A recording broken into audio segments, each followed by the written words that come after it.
Pernah kepikiran kenapa kota-kota besar selalu padat dan panas, sedangkan di desa udaranya lebih sejuk dan lahannya masih luas? Terus, kenapa ada daerah rawan longsor, tapi juga ada yang subur dan cocok untuk bertani? Semua itu bisa dijelaskan lewat satu ilmu, yaitu geografi. Hari ini kita akan bahas hakikat geografi secara lengkap, dengan contoh yang dekat banget sama hidup kita. Kita mulai dengan pengertian geografi. Secara etimologi, geografi berasal dari bahasa Yunani, yaitu geo yang berarti bumi, dan grafein yang berarti menulis atau menggambarkan. Jadi secara harfiah, geografi adalah ilmu yang menggambarkan permukaan bumi.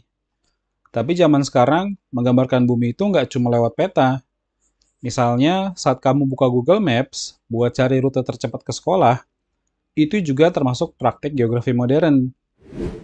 Terus yang sering juga dibahas nih adalah definisi geografi menurut Seminar dan Lokakarya Ikatan Geograf Indonesia tahun 1988 di Semarang. Menurut Semlok IG ini, geografi adalah ilmu yang mempelajari persamaan dan perbedaan fenomena geosfer dengan pendekatan ke lingkungan dan kewilayahan dalam konteks keruangan. Apa tuh maksudnya? Kepanjangan ya? Oke, kita bisa urai jadi yang pertama ada kata-kata geosfer, artinya segala fenomena di bumi, terkait dengan alam dan manusia. Kemudian ada pendekatan, yang artinya adalah cara pandang atau cara menganalisis. Terus ada istilah konteks keruangan, yang maksudnya adalah selalu mempertimbangkan lokasi dan hubungan antar ruang.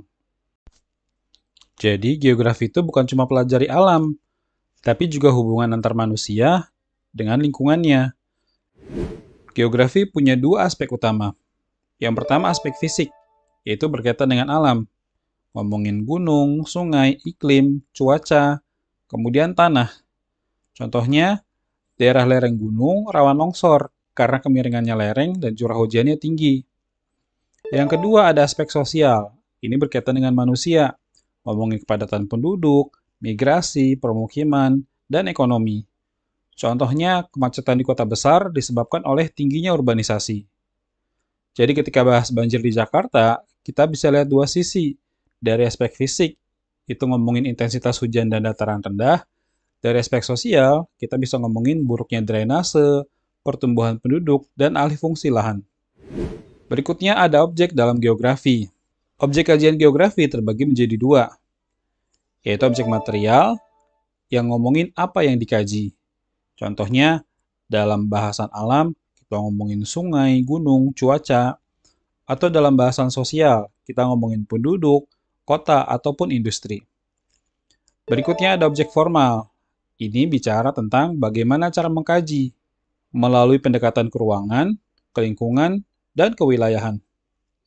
Misalnya, objek materialnya banjir. Objek formalnya, kita analisis kenapa banjir terjadi di titik tertentu dan bagaimana interaksi manusia dengan lingkungan menyebabkan hal itu.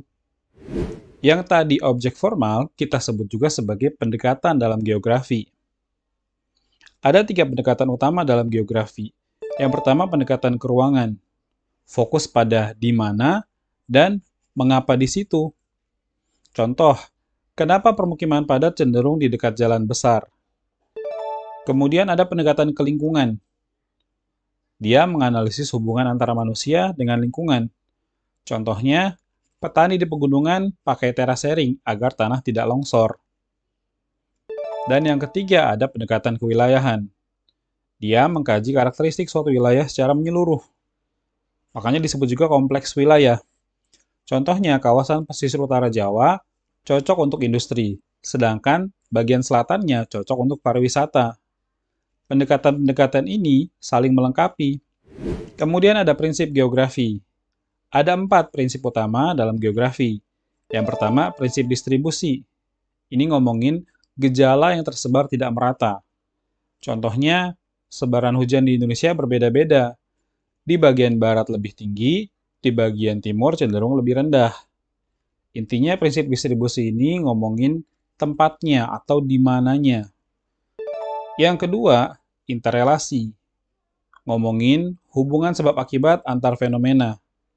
Contohnya, penebangan hutan menyebabkan longsor. Dan yang ketiga ada prinsip deskripsi. Di sini, dia menjelaskan fenomena dengan kata-kata, data, grafik, ataupun peta. Contohnya, menjelaskan kemacetan Jakarta dengan infografis. Dan yang keempat, ada prinsip korologi.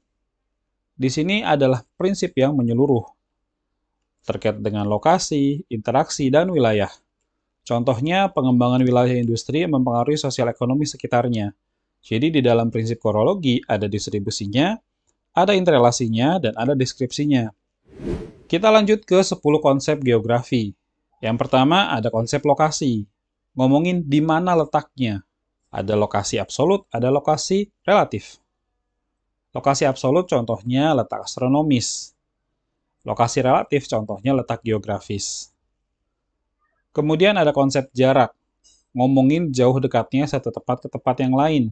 Dinyatakan juga dalam jarak absolut yang berupa satuan panjang dan jarak relatif yang dinyatakan dalam satuan waktu. Kemudian ada konsep keterjangkauan. Ngomongin tentang mudah atau sulitnya mencapai satu tempat. Jadi dia berkaitan dengan transportasi, baik sarana maupun prasarananya. Ngomongin angkutan, bisa juga ngomongin jalanan. Yang keempat ada konsep morfologi. Dia ngomongin bentuk permukaan bumi. Kita bisa ngomongin dataran rendah, dataran tinggi, pegunungan, lembah, dan sebagainya. Yang kelima, ada aglomerasi, yang artinya pemusatan kegiatan. Contohnya ada kawasan industri, satu area yang disediakan khusus di pinggir kota untuk dikumpulin tuh pabrik-pabrik di situ, supaya nggak mencemari lingkungan dengan merata. Berikutnya ada konsep nilai guna, ngomongin manfaat dari objek atau tempat tertentu. Misalnya, puncak buat orang Jakarta adalah tempat berlibur. Sedangkan buat warga sekitar itu adalah tempat untuk berkebun, berdagang, dan kegiatan produktif lainnya. Jadi objeknya satu, tapi pemanfaatannya beda buat beda orang. Berikutnya ada konsep interaksi, interdependensi.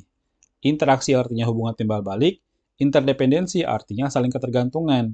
Jadi dia punya makna yang sama ya, walaupun dua kata. Contohnya hubungan antara desa dengan kota. Jelas dua wilayah ini saling membutuhkan. Kota membutuhkan bahan pangan dari desa, dan desa membutuhkan produk industri dari kota. Kemudian ada diferensiasi area, artinya perbedaan karakteristik wilayah. Misal, kita bisa juga ngomongin desa dan kota lagi. Desa identik dengan persawahan, sedangkan kota identik dengan gedung-gedung tinggi. Kemudian ada keterkaitan keruangan. Ini ngomongin tentang hubungan antar tempat atau hubungan antar fenomena yang menyebabkan suatu fenomena yang lain. Contoh, Jakarta sering banjir gara-gara datarannya rendah, dialiri banyak sungai, resapan airnya kurang, dan seterusnya, sehingga Jakarta sering banjir. Kemudian ada konsep pola. Pola ini ngomongin susunan keruangan di suatu tempat. Misal persebaran penduduk, ada yang memusat, ada yang menyebar, ada juga yang memanjang. Atau bisa juga ngomongin aliran sungai. Ada dendritik, rektangular, trellis, radial sentripetal, radial sentrifugal, dan sebagainya. Itu dia tadi hakikat geografi. Dengan cara pandang geografi, kita bisa memahami dunia secara lebih mendalam. Bukan cuma di mana, tapi juga mengapa dan bagaimana. Yuk, biasakan mengamati lingkungan sekitar kita. Jangan lupa like, share, dan subscribe kalau kamu suka belajar geografi bareng Kak Gentur.